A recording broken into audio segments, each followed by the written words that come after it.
with two men doing that, because you ain't tripping all out from that, they're stinking and everything. The devil is a liar. The devil is a liar. It's just a nasty situation. Y'all ain't saying nothing.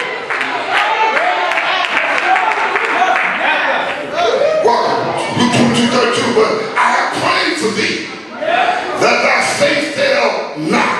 And when thou art converted, strengthen thy brother.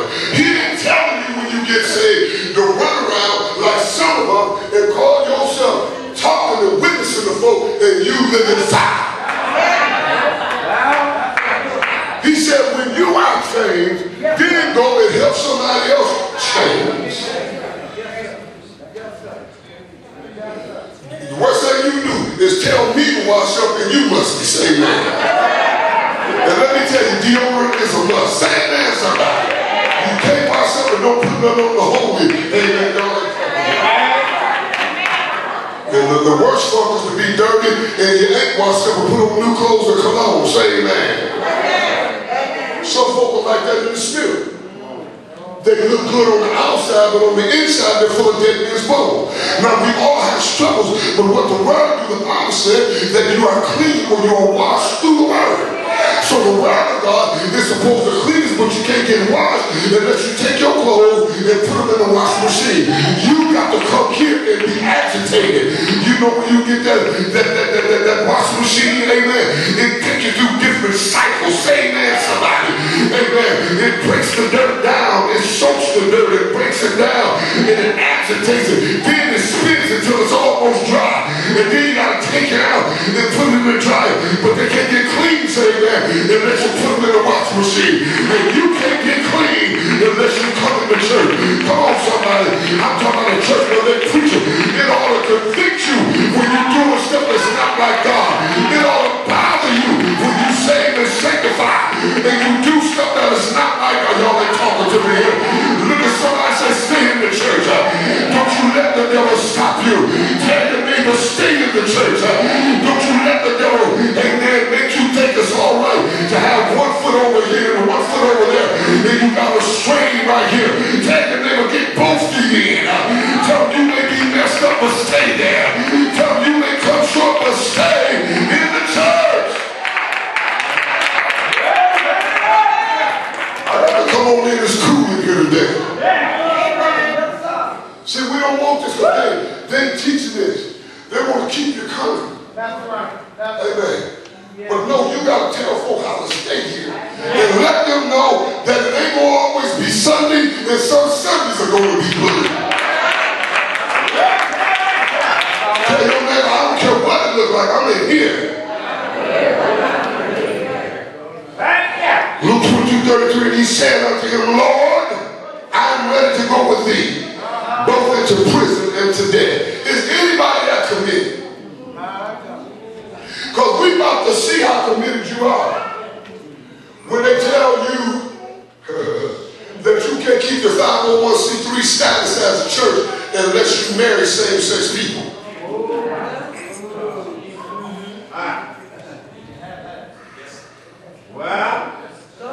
Well, we probably going to have a church in the park there and say amen.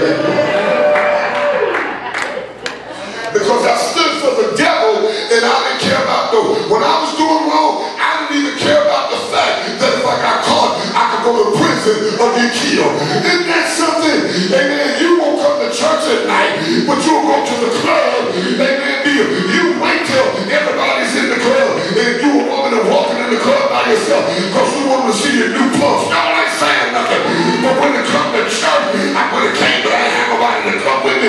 The devil is a lie. I'm not giving less to God than I gave to the devil. I'm giving more to God. I'm giving him more time, more prayer. So y'all getting tight spots. God brought you out.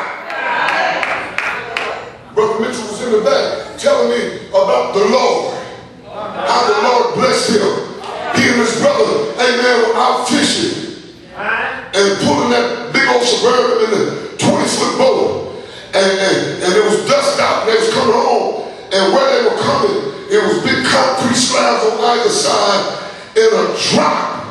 And somebody, they had put signs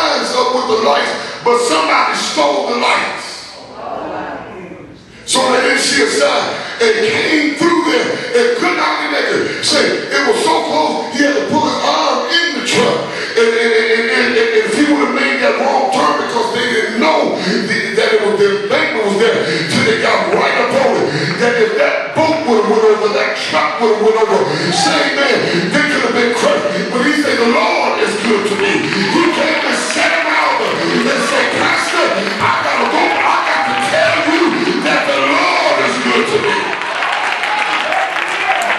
He wanted to know about baptism. He said, I'm saved, but I'm still working on some stuff. I said, well, you're a candidate, because all of us up in here is saved, but we still working on some stuff. Oh, y'all ain't saying nothing. He ain't saying he made it, but one thing he said, he wasn't leaving the house, amen. One thing he said, he wasn't even leaving off this property until he came in and he said, Pastor, and went to sit up. He said, the Lord, y'all ain't talking to me. See, God got a way that you can't get over. God got a way that you can't get over.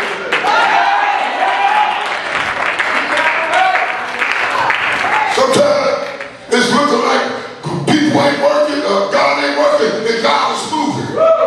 You just too caught up in you to see it. I try to see the good in the worst of anybody.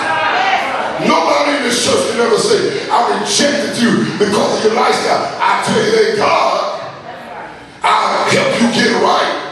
But I'll throw people out because you never know who it is. They threw Jekyll out and had to go back to it.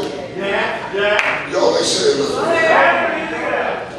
The devil's strategies are to separate the believer from our God. The word sift in the Greek means to riddle. So what he does is, when he sifts, he don't just come and tear you, they just snatch you away. But what he does is just like the second, and he take it in one piece at a time. He riddles you. He riddles you little by little. And before you know it, you don't have nothing. Yes. And that be you when I ain't seen you, you know you can be here, and I know you can press out. And then I call or send somebody to call. It gets on your nerves. You get offended with pastor, but you back. Now sometimes I see the process and you don't. That's my job, to see stuff about you that you don't see. And you ought to be glad that I'm not arrogant saying that. And listen, y'all know, Pastor, I like clothes and all that kind of stuff. But none of that makes me arrogant. Say that. I still talk to folk. I'm still touchable. Say that. Because this is just material.